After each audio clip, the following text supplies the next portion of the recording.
光天化日之下调戏民女，还有没有王法了？哟，这位姑娘，别看蒙着面，仔细一看还挺水灵的嘛！啊，不错不错，正好他还没。石彪头，注意分寸。那不如这样吧，卑职明白。你替他陪大爷玩玩。留着干什么？给我杀！杀！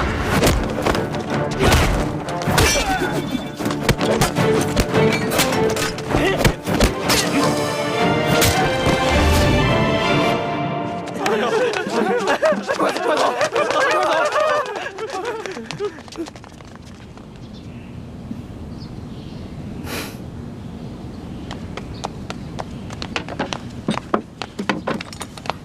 老人家，快起来！那些坏人都已经走了。哎呀，这把琴呢，跟了我50年了，没想到今天毁于一旦了。老人家，您将古琴给我看看，说不定我能修好。啊，公子爷，你会修琴？实不相瞒，在下自幼学琴，所以对于修琴也略懂一些。 哎呀，哎呦，那太好了，那太好了，那有劳您了。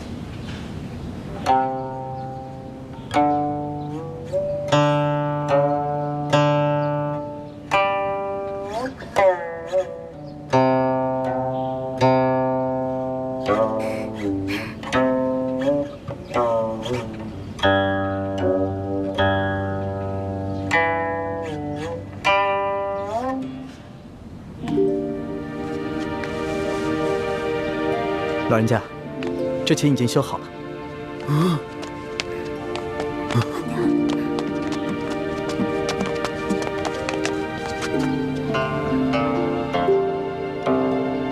公子不光琴艺高超，修琴的技艺也了得呀！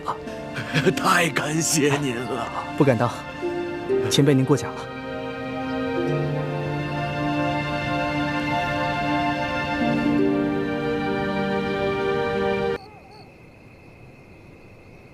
师姐，一会儿行动的时候，我去对付石青红和他的手下。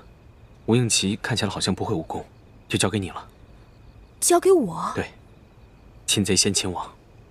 只要我们制服了吴应奇，逼他交出永历帝的遗物，就一定能找到1号金钥匙了。然后呢？杀了他。为什么要杀了他？他虽然是吴三桂的儿子，却也是个心地善良的谦谦君子啊。吴应奇必须死。 他死了，1号金钥匙也不见了，吴三桂和朝廷之间必定会相互猜疑。可是，如果我们真的这么做的话，会不会太不择手段了？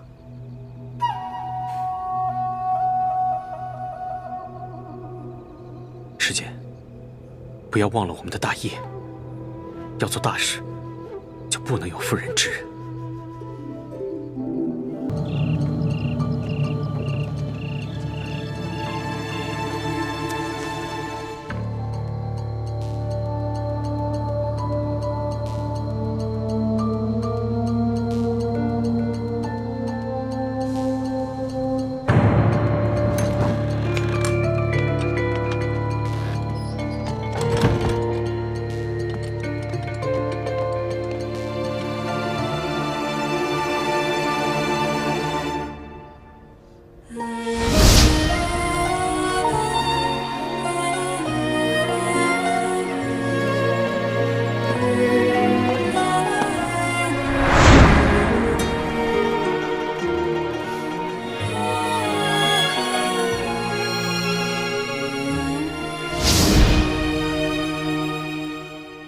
都给我精神着点儿，提高警惕，听见没有？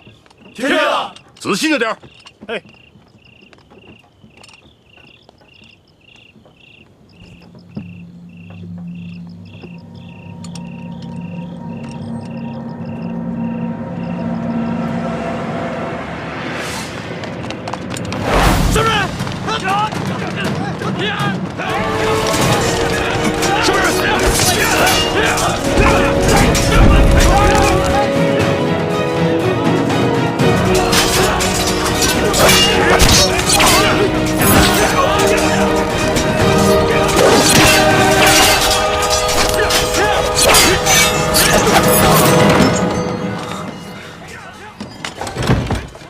师姐，情况有变，除了我们，还有另外一帮人也在暗中行动。他们已经在后院里跟护镖的侍卫们打起来了。他们是什么人？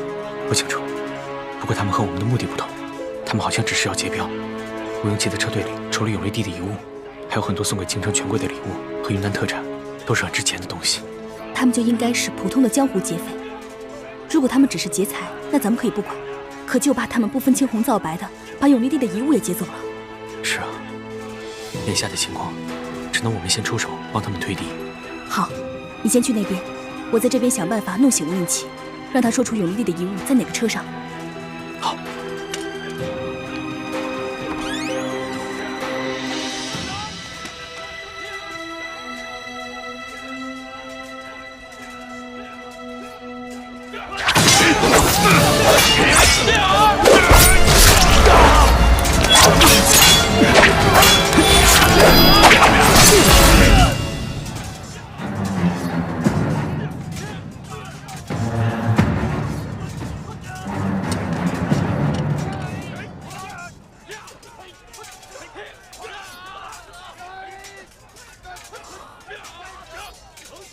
倩影姑娘，你怎么会在这儿？吴公子，有一帮盗贼正在劫镖，我哥哥已经去协助拾镖头了。我看你在屋里什么东西都没有，担心你有什么意外，所以就赶过来看一下。劫匪人多势众，怕是不能保全所有的财物。不知你那几车货里有什么是需要我们重点保护的？有一车货，万万不能有所闪失。我的头好痛。吴公子，那帮劫匪不仅劫财，还要放火烧了这客栈。我先扶你逃出去吧。好，来。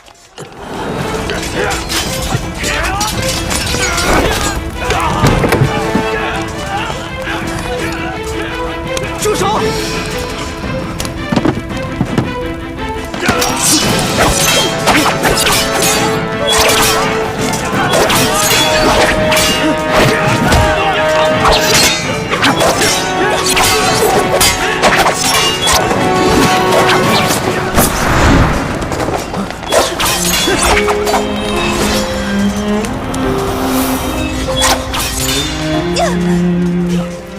住手！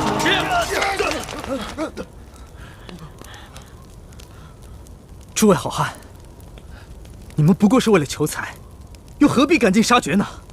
我这几车货物装的全都是值钱的金银珠宝，你们尽可以带走。不过我这最后一车货物装的东西虽然不值钱，这对我来说有着特殊的意义。你们把这些金银珠宝带走，把这箱给我留下，如何？丞相，二公子，让他们走。钱财不过乃是身外之物，又何必多造杀孽呢？嗯。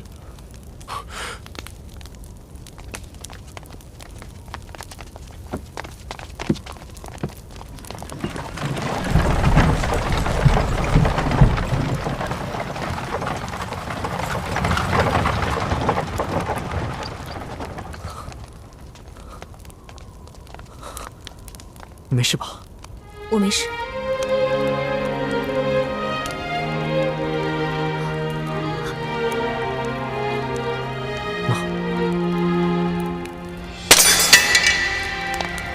哎，叶姑娘，叶姑娘，你等等！吴公子，你别追了，这三更半夜，荒山野岭的，实在是不安全。我不怕。我担心你，姑娘。你本是行侠仗义的江湖儿女，武功高强，勇敢善良，可是内心却不该如此的脆弱。况且一个人的容颜再美，也会逐渐老去。我们应求心之快慰，而不是因为皮相上的一点小瑕疵，就郁郁寡欢。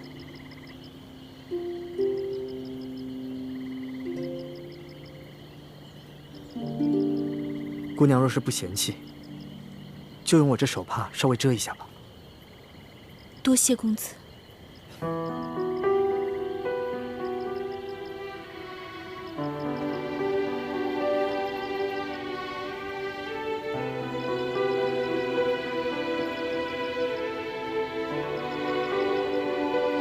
姑娘，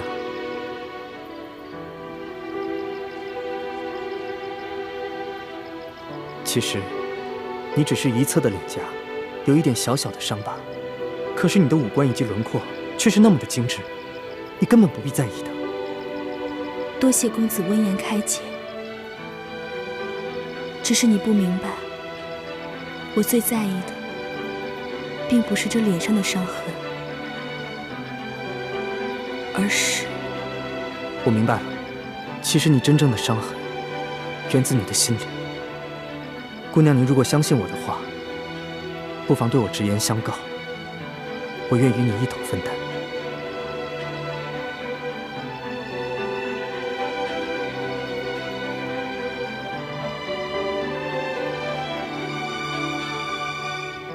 我这脸上的伤，是9岁那年落下的。那天，我妹妹缠着我，非要我陪她到山上玩。快跑！快跑！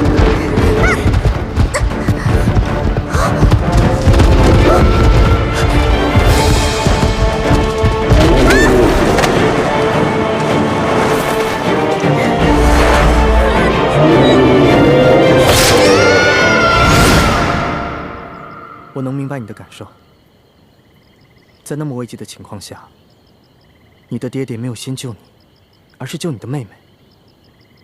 这说明在你爹爹心中爱你妹妹比较多，这不公平。最重要的是，这不是我的亲妹妹，而是我爹爹收养的。那我就更能理解你了。你一个9岁的小姑娘，在那么危急的情况下，都没有选择独自逃脱，而是回去救你的妹妹。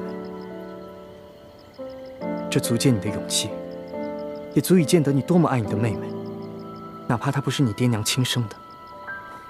你所耿耿于怀的，不是你脸上的伤疤，而是你在那一刻才知道，原来在你爹爹心中，你妹妹的位置竟然比你这个亲生女儿还重要。这个打击实在是太大了。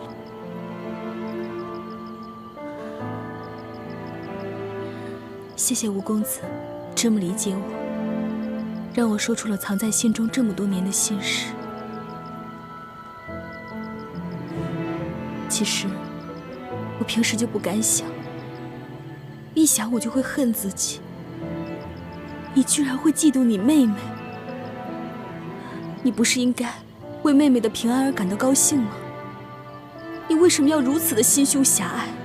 这不是心胸狭隘，而是人之常情。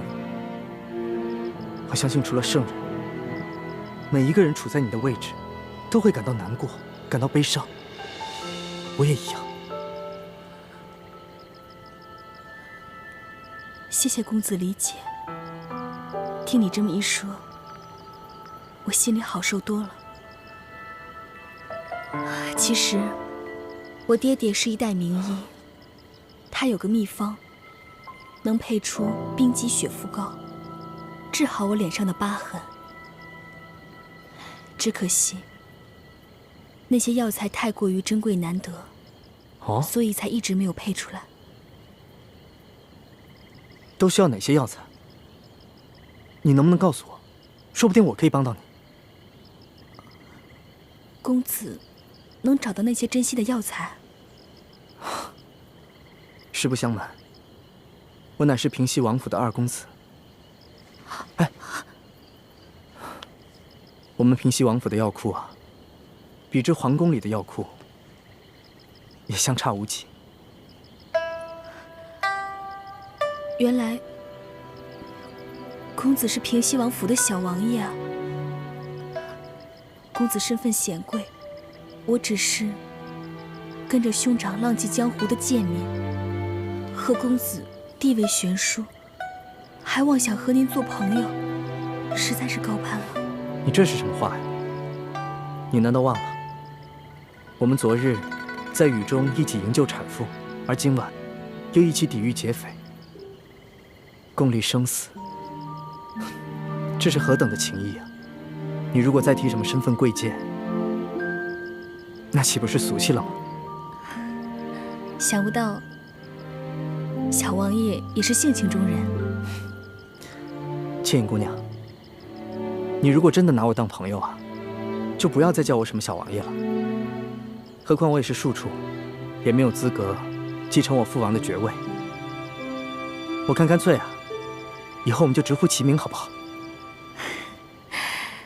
那以后我就称你二公子。哎呀，快点！石镖头，二公子，你可算回来了。我刚才腿受伤了，根本就追不上你们。叶少侠也找你们去了。我没什么事，刚才不过是陪倩影姑娘在外面散了散心。啊，今天多亏倩影姑娘和叶少侠相助，不然我这一车祸怕是保不住了。公子不必多礼，我们既然有缘同行，就是朋友，互相帮助也是应该的。不知那车货装的是什么，竟然比那些财宝还珍贵。你问这个干什么？我只是出于好奇，如果不方便回答，就当我没问。嗨，也没什么不能说的。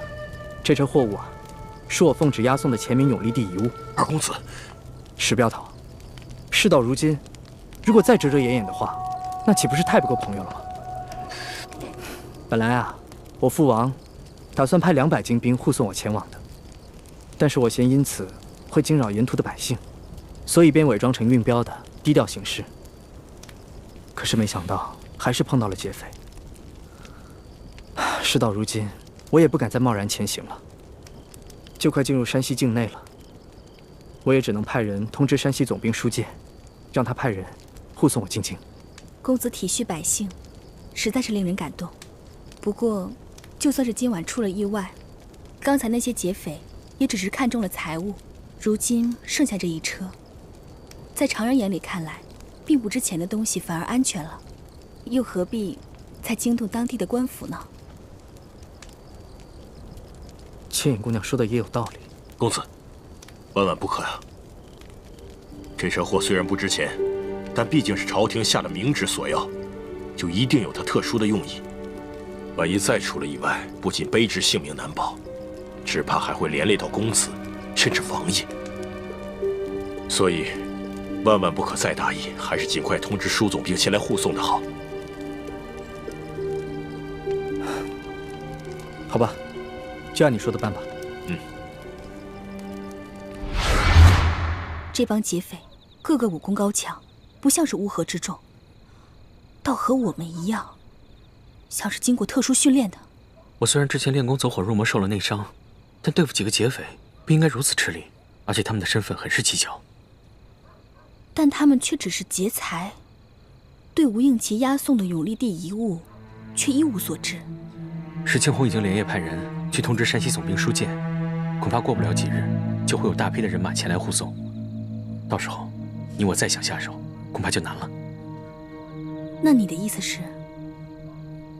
先下手为强，趁着天色还没亮，石青红又受了伤，杀了吴应奇，拿到金钥匙，这样就可以挑起朝廷和吴三桂的内斗。这，叶师弟，你这内伤还没好，而我也不想滥杀无辜。哎，不如我们换一个办法。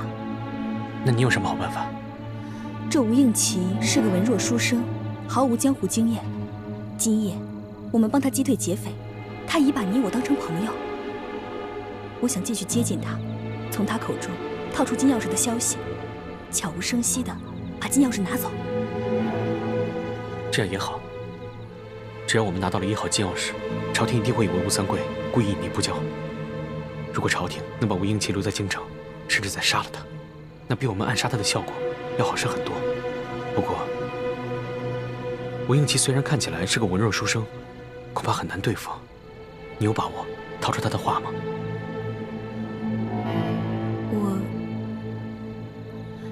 我试试。刚才我看你逃走，吴应琪居然不顾一切、奋不顾身地追了出去。看来他很在意你啊。哎呀，叶师弟，你别乱猜。以他的身份，怎么会在意像我这样的女子啊？师姐，我知道你平时有些自卑，所以沉默寡言，也不愿意跟我们这些师兄弟亲近。其实你脸上只是有一点小伤，其他都无可挑剔。在我们大家心中，你也是一个非常完美的姑娘。我看得出来，吴应琪对你很有好感。你何不就此机会，兵不血刃地拿到金钥匙呢？倩姑娘，要不还是我和你哥哥骑马，你坐我的马车吧。哦，吴公子，还是我骑马，你坐车吧。这是什么话呀？哪有让女孩辛苦骑马，而我坐马车的道理呢？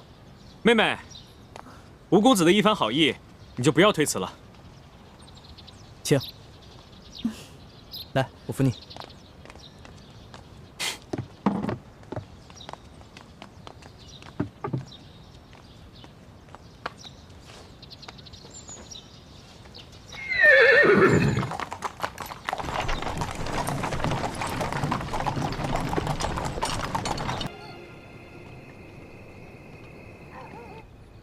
一个人的容颜再美，也会逐渐老去。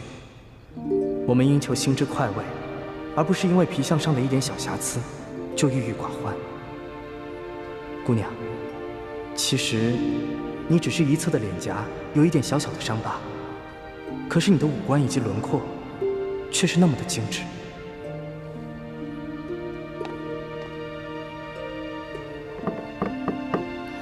谁？是我，吴应琪。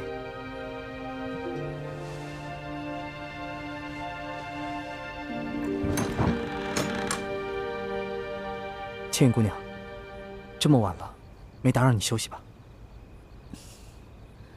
哦，请进来坐。啊，我就不进去坐了，以免被好事之徒看到，有碍姑娘清誉。哎，对了，我看昨日你的行李被劫匪烧毁了，这是我为你准备的一些衣衫服饰，不知姑娘可否喜欢？多谢公子。那时候不早了，我就先告辞了。哎，等一下，公子，你的腿怎么了？说来也惭愧，许久不骑马了，蹭破一点皮儿，不碍事的。啊，那明天你乘车，我骑马吧。那怎么行？姑娘的肌肤肯定比我的更娇嫩，哪有让姑娘骑马的道理啊？那明天我们一起乘车。公子的腿伤，等好了之后再骑马也不迟啊。这恐怕不太方便吧？有什么不方便的？公子，你不是说过吗？你我是朋友，如果再在乎那些身份贵贱，就未免太俗气了。那同理，只要我们心无邪念，又何必在乎男女之别和他人的口舌呢？姑娘倒真是洒脱，倒是我太拘泥于礼法了。那就先这样，我告辞了。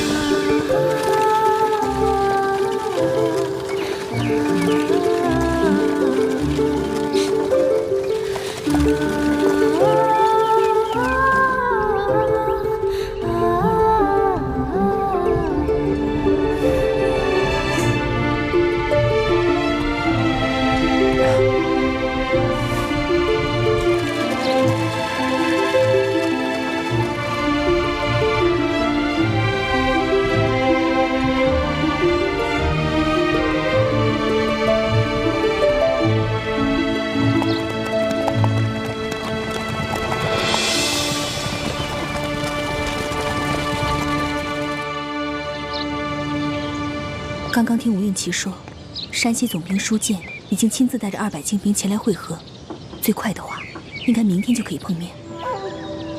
如果让舒建接管车队，那么就很难有机会下手了。所以今晚你一定要骗吴英奇，说出金钥匙藏在什么地方。我明白。二公子，有些茶点吧。叶兄，倩影，过来喝点茶，吃点点心吧。这就来。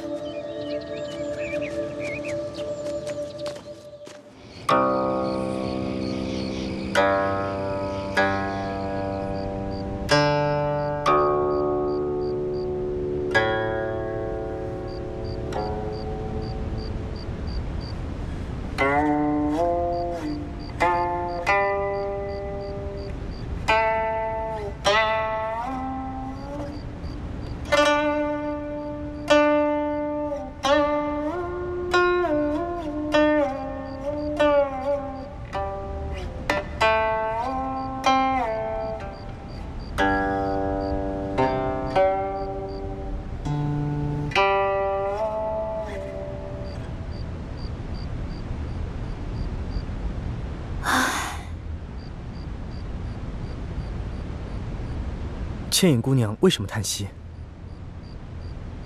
公子的琴声，表面听起来很是欢快，可细细一听，里面又藏了很深的心事，让我心有共鸣，所以不免叹息一声。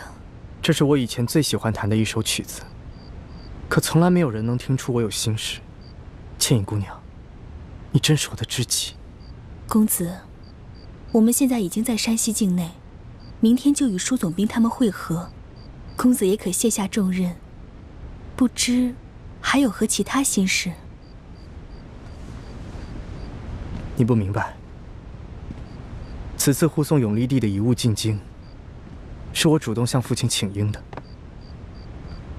我倒是希望可以护送的越久越好，路途越长越好。哦，为什么？实不相瞒，我是借着此次任务来逃婚的。逃婚？公子已经订婚了。公子是平西王的儿子，身份显贵，想必那姑娘也一样，定是出身高贵，各方面都万里挑一的佳人吧。我父王为我定的未婚妻，是云南当地最大势力刀土司的女儿，名叫刀铁凤。她的人如同她的名字一样，蛮横泼辣。那公子，你父王为何给你许这门亲事？像我们这种出身显贵的子弟，姻缘之事，早已是父辈们用来权势结盟的筹码。朝廷对我父王很不信任。我嫡出的大哥吴应雄，他被留在京城，迎娶了建宁公主，表面上是做了出身显贵的额驸，可实际上是被朝廷留作了人质。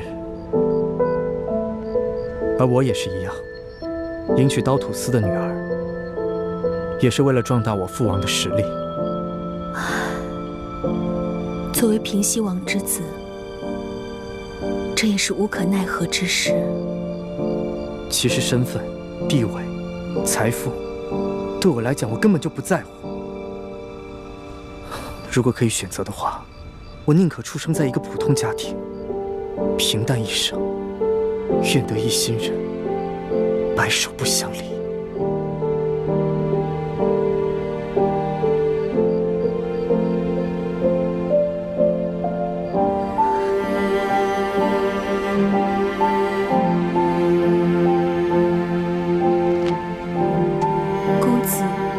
执行完此次任务，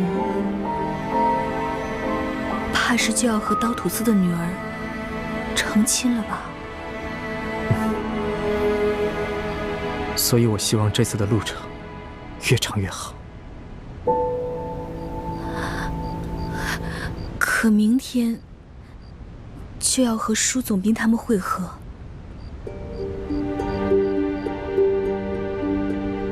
哦，对了，公子，你身后这箱子里放的就是永历帝的遗物吧？嗯，正是。明天就要和舒总兵会合了，石青红始终是不放心，非要把箱子放到我这里。不怕公子见笑，乡野小民我从未见过皇帝的用品，不知公子可否让我开开眼界？其实也没什么可看的。永历帝被缅甸王送回去以后，已经是落魄的凤凰不如鸡了。他身边的随身之物，也没有一般帝王的气象。不过你要看，我给你打开就是了。公子与我相识还不到1月，就对我如此信任吗？我相信缘分。有些人一见如故，而有些人日日相见，却相顾无言。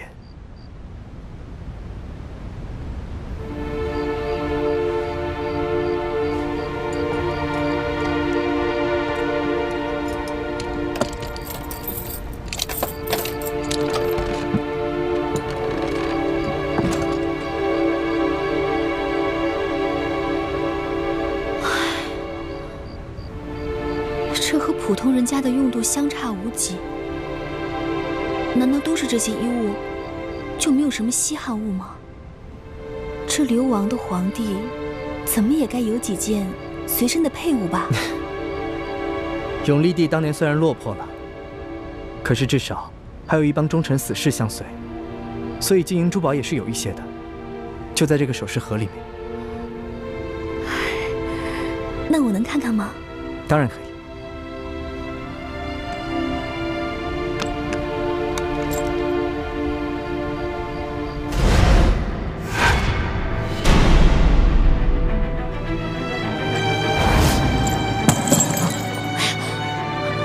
不好意思，我之前从来没有见过皇帝的东西，实在是太紧张了。没关系，拾起来就好了。哎，这可是亡国之君的东西，怕是不吉利。你身为平西王之子，还是不要碰这些不吉祥的东西。我来吧。有劳姑娘。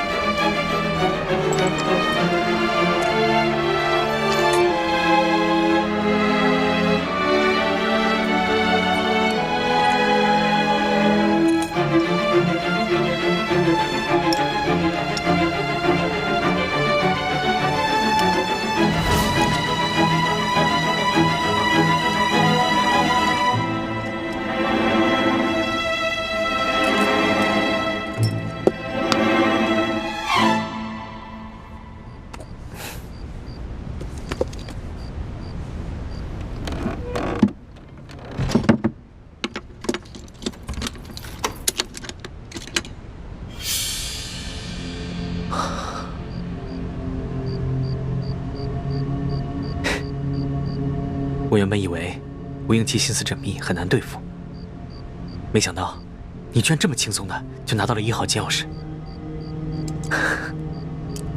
看来吴应期对你真的是一点防备都没有。他根本就是个心思单纯的富家公子。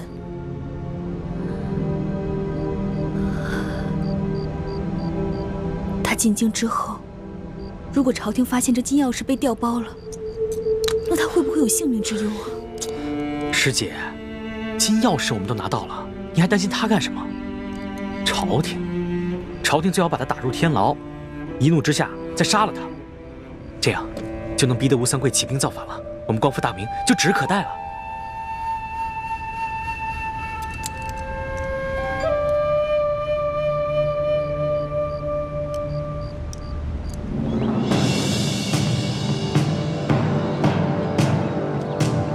二公子卑职有失远迎。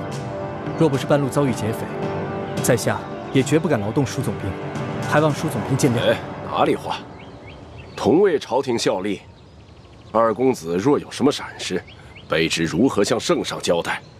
又如何向平西王交代？那就有劳舒总兵了。永历帝这批遗物可都还在？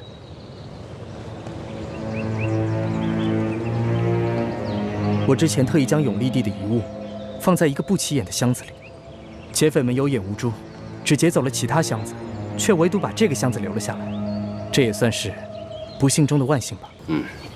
永历帝这批遗物事关重大，二公子可否允许在下检验一下？当然可以。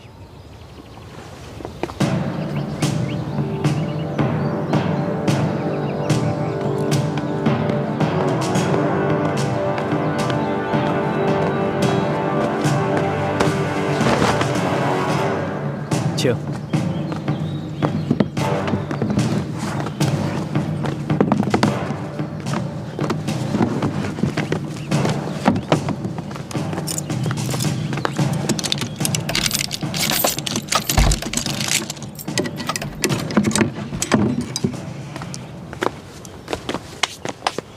这箱子当中可有一把金钥匙？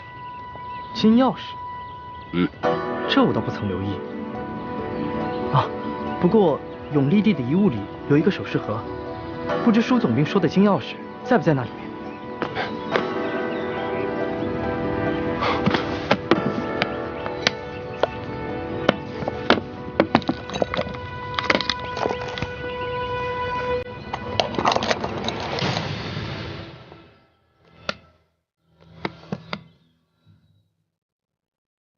石柄上果然有一朵白玉莲花，看来就是这把金钥匙。二公子，卑职放了皇上密旨，要贴身保管这把金钥匙。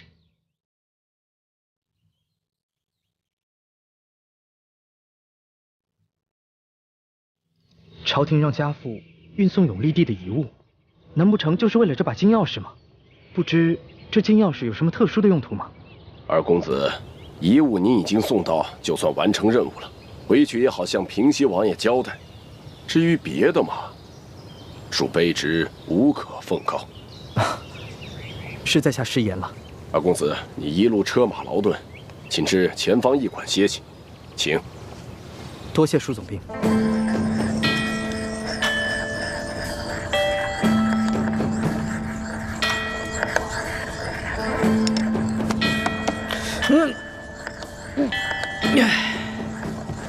老大，你装这副可怜的样子给谁看啊？这样不会吃了你。谁知道你玩性大发，会不会把我给吃了？不是，你真把朕当老虎了？啊，就算朕是老虎，那你也是一只刺猬，浑身长了刺儿，怎么下口啊？在我眼里，你比老虎要可怕多了。一声令下，我浑身的刺都得被你拔得精光。朕什么时候把自己当成皇帝来欺负你了？大多时候朕都是把自己当成你的龙小弟，什么时候把自己当过皇上啊？那谁知道你什么时候把自己当成龙小弟，什么时候把自己当成皇上呢？谈及国家大事的时候，那朕就是皇上；平常偶尔玩性大发，逗你欺负你，不对，逗你被你欺负的时候，那朕就是龙小弟。那你现在是想跟我谈国家大事呢，还是想逗我欺负我呢？不是老大，朕有一件要紧的事。那请皇上回到御座上，我们正正经经的谈吧。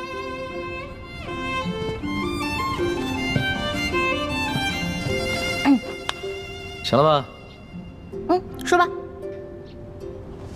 老大，朕已经派了索额图和一批大内高手去盯着鳌拜，但是朕毕竟是天子，金口玉言，答应过鳌拜让他继续掌管自己的手下情报网，所以索额图他们也不好干涉鳌拜手底下的人正常工作。这件事情不能让太多人知道。朕想派你还有你哥哥去盯着鳌拜，跟踪他手底下的人，摸清他的整个情报网。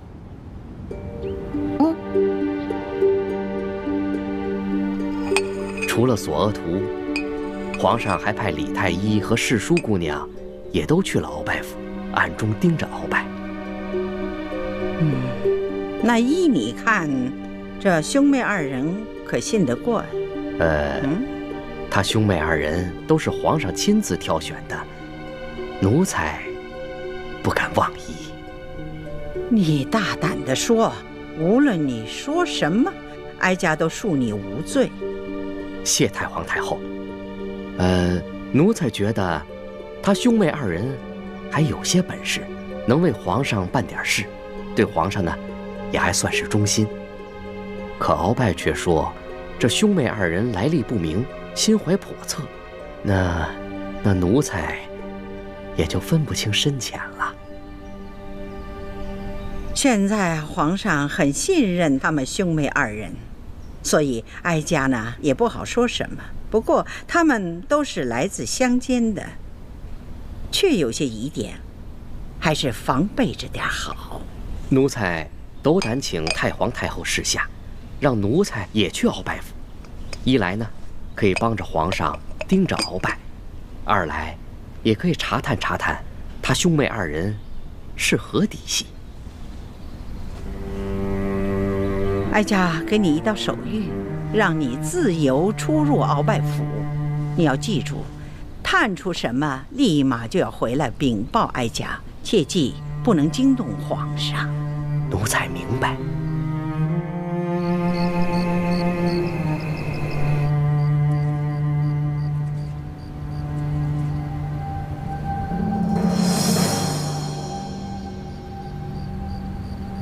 皇上没有怀疑你吧？哦，暂时没有。不过宫中现在正在彻查内奸，凡是你派进去的人，还有你的心腹，推荐进宫的宫人，都给撤掉了，基本上都换成了索额图的人。老夫眼看着就要落败，皇上现在重用索额图。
所以，他想让你再冷静冷静，等你彻底想明白了，他再过来见你。难怪民间有句老话：“青竹蛇儿口，黄蜂尾上针，两者皆不毒，最毒妇人心。”这个女人既狠毒又狡猾。当年她为了能让福临登基，她就利用美色去诱惑那个多尔衮。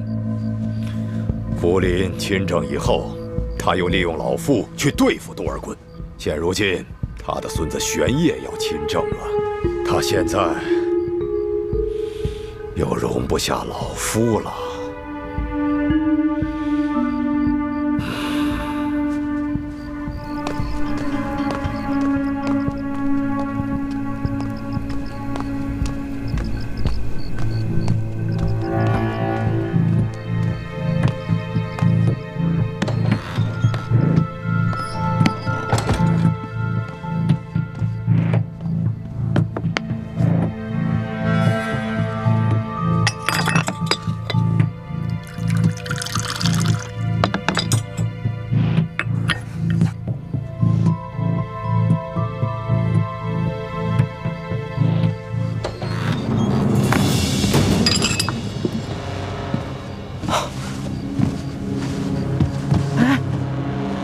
还给我！公公在吃什么？李太医，你这三更半夜的闯入咱家房间，你到底想干什么呀？咱们原来不是已经说好了吗？以前的事情咱们心照不宣，以后在宫中互相帮衬。公公不必着急，我连夜来找你，是有重要的事情要跟公公商议。有什么要事啊？侄儿李建清，叩见叔父。你是？叔父，我跟易欢都是李定国的儿女，我们是您的亲侄儿侄女。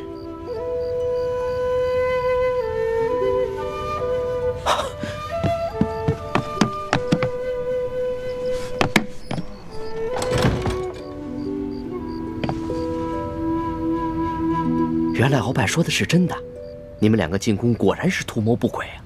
我爹让我转告给叔父，希望叔父顾念骨肉亲情，在宫里对我们兄妹。不要说了，我知道你想说什么。我告诉你，这绝无可能。你们不要再叫我叔父，我没有你们这些亲人。看来我爹说的没错，叔父心里只有荣华富贵，没有我们这些骨肉亲情。随你怎么说，你回去告诉你爹还有你妹妹，我不会出卖你们，但我也求你们不要再连累我了，好不好啊？不管将来怎么样，你们都跟我没有任何关系。我早就当你爹40年前就死了，你们也当我40年前就死了，好不好啊？好，那我们便不讲骨肉亲情。哎，你干什么？李太医，我没有病，不劳您给我把脉。我不是在把脉，而是在测你的心。接下来我会问你很多问题，如果你撒谎的话，你的脉象便会出错。你果然跟你爹一模一样，对我的算计多过亲情。叔父，只要你把铜匣交出来，我们还继续从前的约定，心照不宣，互不干涉。铜匣？什么铜匣？叔父装什么糊涂？你刚才夜探敖府，并没有把铜匣带出去，所以这铜匣还被你藏在宫里。你说的是那个藏着藏宝图还有钱铭余孽名册的铜匣？那不是易欢从鳌拜府上已经拿走了，后来又被皇上在永乐斋给找回来了吗？那个铜匣是假的，真的铜匣放在永乐斋被人调包了。你怀疑是我调的包？不是你还是谁？我知道叔父想用铜匣去换鳌拜大补丸的解药。叔父，你可以不帮我们，但是也不能去帮鳌拜那个杀人不眨眼的魔头啊！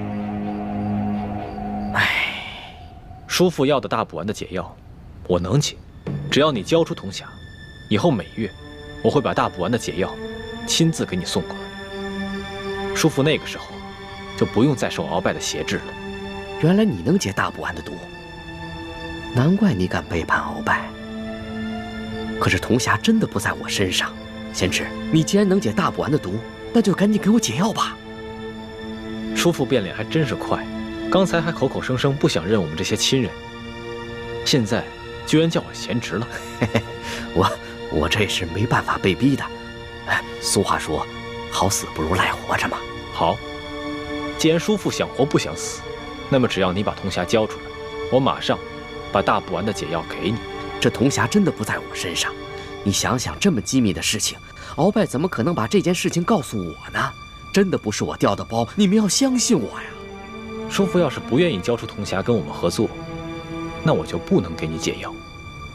你口口声声叫我叔父，居然还要挟我，你讽刺我说我贪图荣华富贵，不顾骨肉亲情，而你们呢？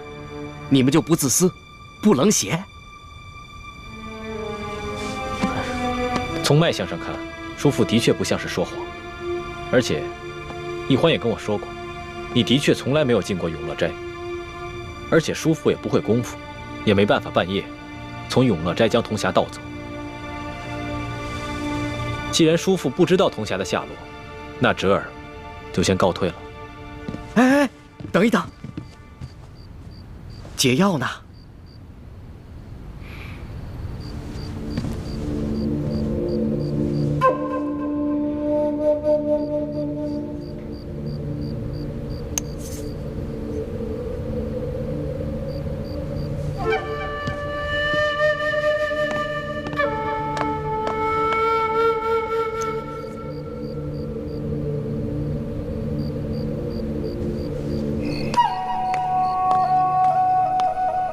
等一等，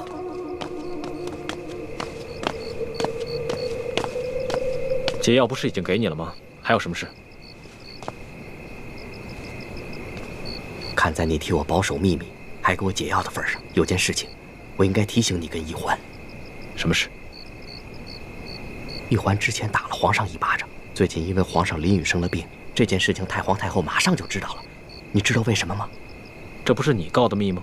当时你不知道我们之间的关系，所以就在太皇太后面前借机讨好。我不怪你。不是我，你手里有我的把柄，我怎么还能在你的背后去使坏呢？就连皇上也认为是我，对我十分不满，我又不能解释，解释也没有用啊。那你觉得会是谁呢？我虽然没有十足的把握，但是我觉得十有八九会是索额图。索额图？他平时对我们还算不错。哎，那只是表象，在这紫禁城中，表面的好，那也许就是一把杀人不见血的刀。这索额图，他是顾明大臣索尼的儿子，以前有鳌拜压着他，所以他只能夹着尾巴做人。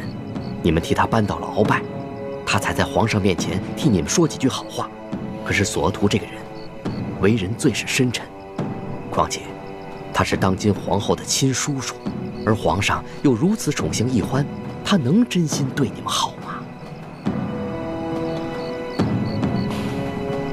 多谢叔父提醒。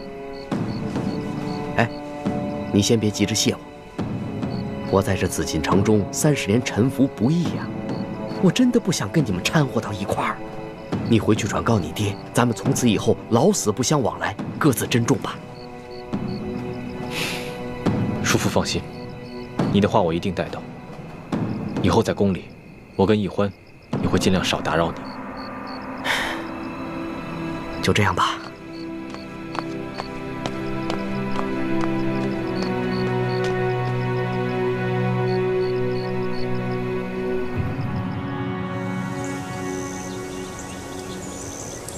起来吧。谢太皇太后。哀家让你打探的事情怎么样？回太皇太后，奴才一直在暗中盯着这兄妹二人，暂时还没有发现什么蛛丝马迹。哦，是这样。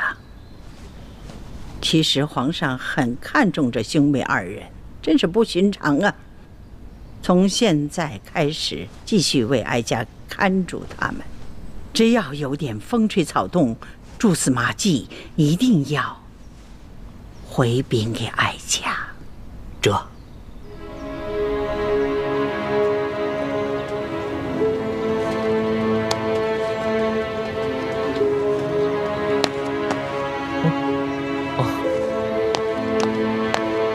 瞧见了吧？这鳌拜的手下可以凭借鳌拜发的令牌，自由地进出鳌拜府，所有的事情都直接向鳌拜汇报。而根据他和皇上的约定，只要这鳌拜不出府邸一步，他就可以自由地处理这些事情。而我们只能在鳌拜府的门口排查进出人员的令牌，既不能加以阻拦，也不能揭下他们的面具，看清楚他们真实的长相，更不可以跟踪啊。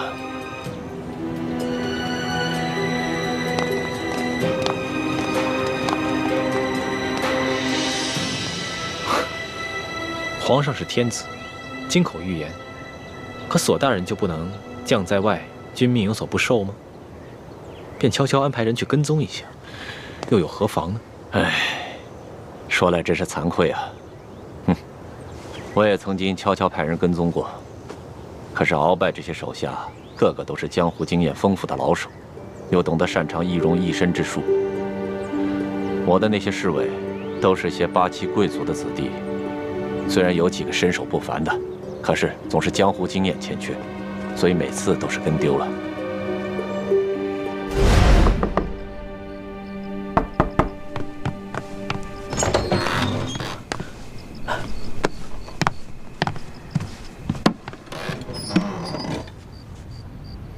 不是已经走了吗？你又突然回来干嘛呀？哎呦，我求你了，你跟你爹就放过我吧，我这辈子不容易，让我过几天安生日子成吗？叔父，我不会强迫你投靠我们反清复明的联盟，我只是想求你协助我们尽快除掉鳌拜。鳌拜一天不死，不仅对我们联盟，对你来说，也是一个极大的威胁。可是鳌拜跟皇上已经商量好了，皇上只是囚禁他，他是不可能杀鳌拜的。我要是有本事把鳌拜除了，我至于受他的胁迫去危害皇上吗？康熙恨透了鳌拜，他之所以不能杀他，无非是因为他身上还有筹码。可是如果我们除掉这个筹码，你觉得康熙还会留着他的性命吗？那你说吧，你们想要我做什么？叔父跟了鳌拜这么多年，他在三藩王和我们联盟当中安插的密探，叔父可知晓一二。鳌拜这个人呐，心思缜密，像这么机密的事情，他是不会泄露给我的。他安排在每条线上的密探，都只跟他单线联系，而密探与密探之间也都不认识。鳌拜手上掌握了这么多密探，每条线上的密探跟他联络之时，可有什么规律？如果有紧急情况需要联络的话，他跟密探之间有一套联络方法。如果没有什么紧急的情况，就只是每个月的固定时向他例行做一次汇报。每个月的初一、11、21，他就找我向他汇报宫中的情况。每个月的初2、12、22，他就召集安插在平西王府的密探向他做汇报。每逢初3之日，他就会召京城监视文武百官的密探前来汇报。那他何时召见负责反清联盟这条线上的密探？那就每月初5、15、25这3个逢5之日。明天就是初5。索大人，我看不如这样吧。今夜，我乔装成江湖中人，想办法潜入鳌拜的书房，偷走他跟手下密探的来往密信，再悄悄跟踪这些密探，看看能否有所发现。好啊。早知道李太医除了医术高明，身手也是不凡的，不在鳌拜之下。如果李太医肯出手相助，那真的是太好了。到时候，还需要索大人多多配合，让你那些手下不要干扰我们的行动。这没问题啊，包在我索额图身上。好。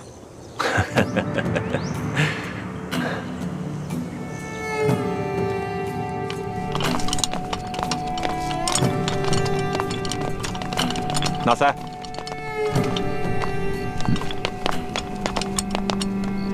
义父，今天晚上，你跟弟兄们不要在这鳌府里面巡逻了啊！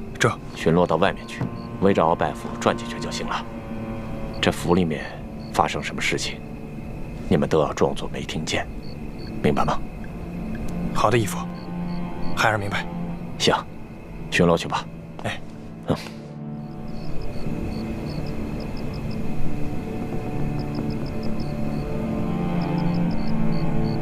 朱哥哥，你说今天来向鳌拜汇报的人，会不会是我们明珠谷的人？很有可能。反清联盟下有10几个组织，明珠谷是规模最大、威信最高的一个。更何况，通辖的秘密就是从明珠谷泄露的。如果是明珠谷的人，会不会是我们认识的人？你觉得会是谁呢？谷中的兄弟，都是我们相处了10几年的亲朋好友，我不敢乱猜。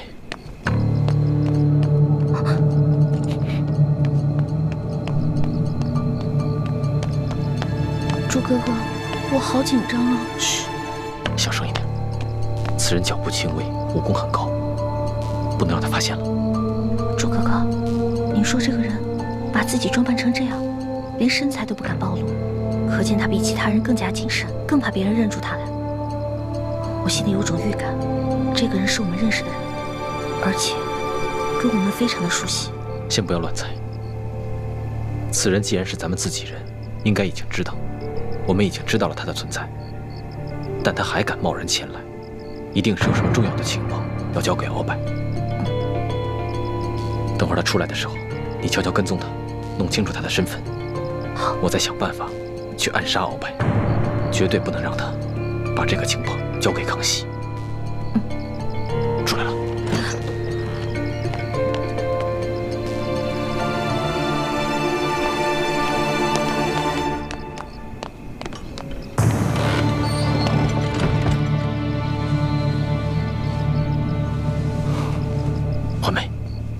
此人武功在你之上，你千万不要跟他发生正面冲突。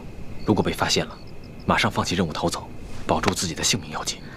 行，我知道了，朱哥哥。你还不知道我吗？从小我胆就小，我肯定不会跟他正面发生冲突的。倒是你，鳌拜的武功很高的，你可千万注意自己别受伤了。你放心吧，我不会让自己有事的，不会把你一个人留在这世上。行动吧，小心。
人呢？哎，糟了，我又把人给跟丢了。朱哥哥又得看笑话了。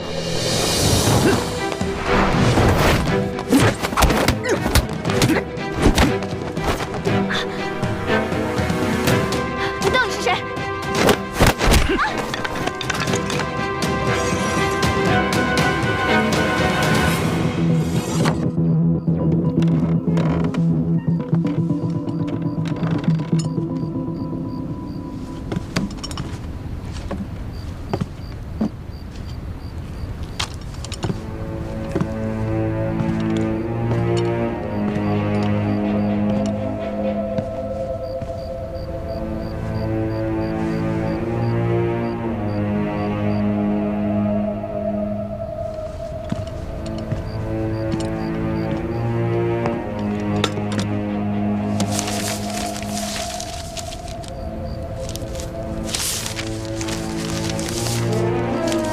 想不到鳌拜如此谨慎，他与手下往来的信件，全部都是用密语写成，其他人就算是拿到了，也看不懂。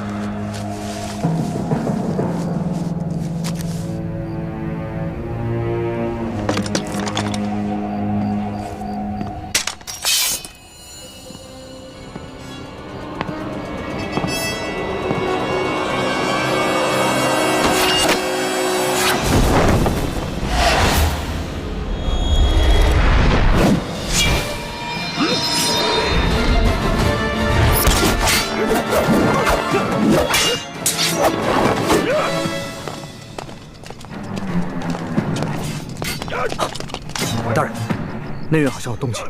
哎，没听索大人吩咐吗？今夜不管发生什么动静，都不许吱声，知道吗？这边走。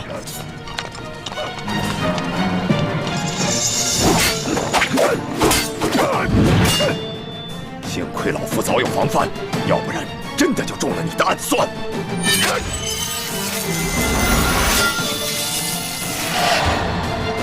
看我的李家独门飞镖！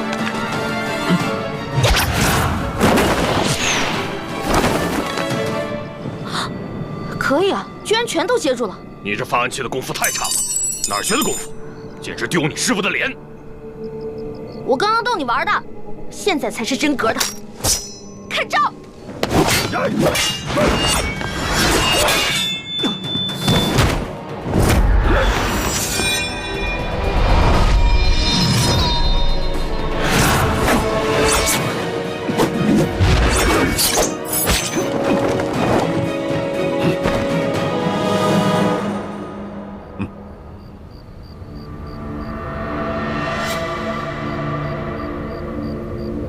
李剑清，原来是你！没想到你年纪轻轻，功夫还真是不错。鳌拜，你号称大清第一高手，却不知我中原武林高手如云，武功在你之上者多如牛毛。今夜，康熙派我来杀你，束手就擒吧。李建清，你就不必再费心挑拨老夫和皇上的君臣关系了。你今晚来行刺老夫，不可能是出自康熙之意。你就那么相信康熙不会出尔反尔？他有多恨你，你应该比我清楚。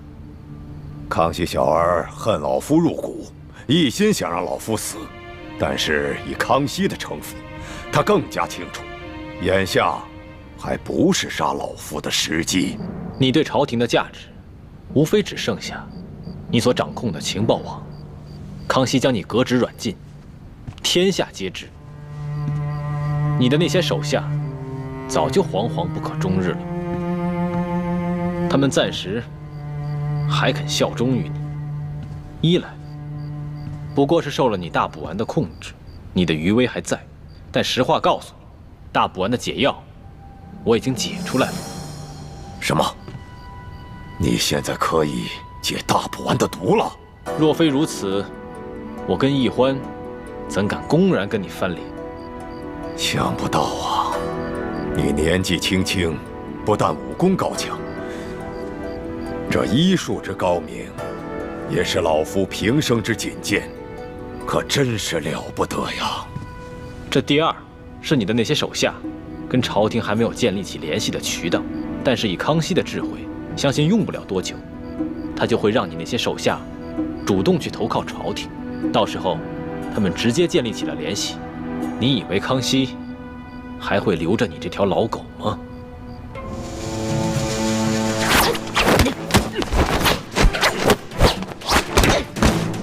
抓不住我的，快回去吧！好人命，好人命！小女子知错了，再也不敢了。这样差，还敢逞能？好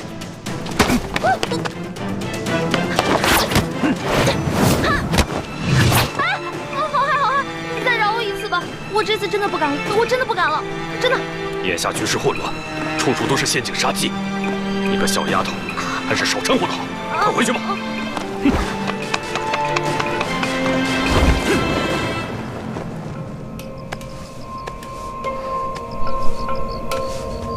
李建清，你和李奕欢兄妹二人，都是来自明珠谷的前明余孽。你们二人的存在，就是我大清的一大威胁。鳌拜，你最好想清楚3件事情。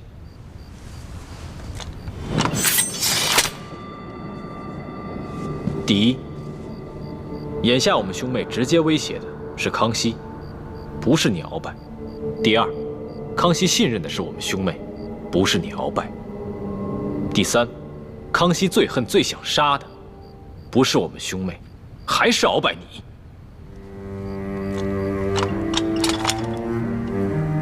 你今晚见的那个穿黑色斗篷的人，就是你安插在明珠谷的奸细吧？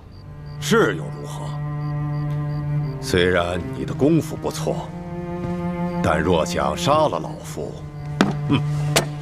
恐怕没这么容易吧。若是老夫把这些机密上交给康熙，那你们兄妹二人的死期可就到了。你真要把这些机密告诉康熙，你说他是会相信你呢，还是以为你又在挟私报复？就算康熙相信了你，把我们兄妹都给杀了，若是没有了我们这些所谓的前明余孽，你觉得康熙还会留着你这眼中钉吗？小狗子，那咱们不妨就来做个交易吧。以后你就不要再算计老夫了。老夫在上报给康熙的时候，也绝不会揭穿你们兄妹二人，如何呀？好，我答应你。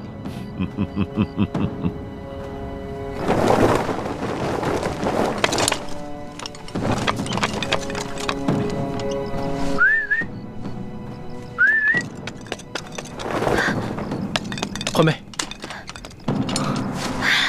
朱哥哥，欢梅，你没事吧？没事儿，只不过人被我给跟丢了。人没事就好，我这边也失手了，估计那个内奸早就算准我们会去行刺鳌拜，提前把我们特制的迷药解药给了鳌拜，鳌拜早有防备，我没能杀得了他。你没事吧？没受伤吧？你这么关心我，就算受伤也值了。你放心吧，我跟鳌拜不相上下，他杀不了我，我也杀不了他。朱哥哥，我跟那个人交手了，我觉得他武功的路子跟我们明珠谷很像。你怎么跟他交手了？我不是让你远远跟着，不要动手的吗？哎呀，跟踪人不是没经验吗？我去跟踪他，被他发现了。不过好奇怪啊，他明明好几次都可以杀了我的，可他最后都手下留情。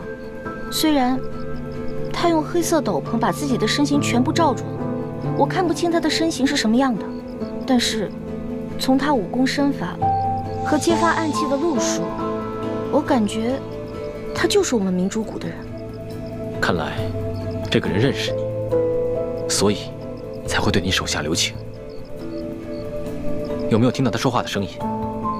他是用假声跟我说话的，但是他用假声的方法跟咱们平时学的变声技法是一路的。我敢断定，这个人不仅是我们明珠谷的人，还是我们非常熟知的人。这个人究竟会是谁？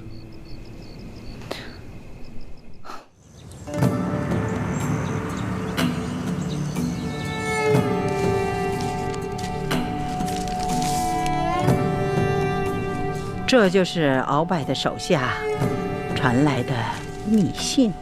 是，这密信上的内容啊，全部都是用暗语写成，孙儿无法认得。虽然鳌拜也上了折子，解说了密信里的内容，但是孙儿也不知道他所说的话是否属实，不知道是不是从中做了什么手脚。孙儿想，皇祖母见多识广，也许能认识，所以啊，就特地拿过来给您看看。哎呀，哀家又不是神仙，哀家也得好好的琢磨琢磨。皇祖母，虽说这鳌拜多年来肆意妄为，但是啊，一直对皇祖母敬畏三分。他呀，一直嚷嚷着要见皇祖母呢。鳌拜的性子，哀家是清楚的。他要这个时候来见哀家，那不仅是不交出情报，还一定会搬出曾经怎样救过太宗皇帝的命啊，曾经铲除多尔衮那些陈年旧事啊，倒让哀家为难。不如冷他个半年，让他自己好好的反省反省。待半年以后，鳌拜的锐气磨得差不多了，认清现实了，那个时候哀家会亲自去见他，让他自觉地交出他手上所有的情报，才可奏效。皇祖母说的有理。皇祖母，孙儿还有政务要处理，就先告退了。好，那你就去吧。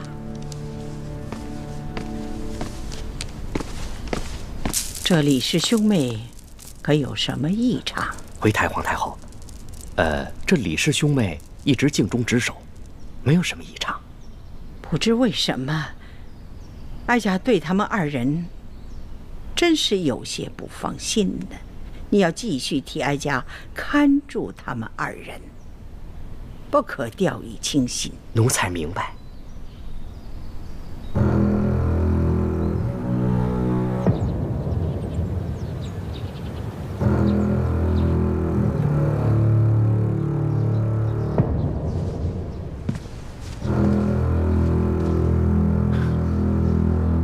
这是什么人这么大胆子，竟敢行刺中堂大人？中堂大人放心，我把这帮守卫狠狠地骂了一顿，罚他们半年俸禄。真是气死我了！中堂大人放心，从今天晚上开始，守卫您的侍卫，我会让他们增加1倍的人。有劳索大人费心了。应该的。回去禀告皇上，罪臣这点伤，一时半会儿死不了。那就太好了。中堂大人，这皇上一直都记挂着您。既然中堂大人身子无碍了，我想皇上也可以放心了。哦，对了，现在这太医院里面医术最高的就是李太医了，要不要请他来，也给您老人家瞧瞧身子？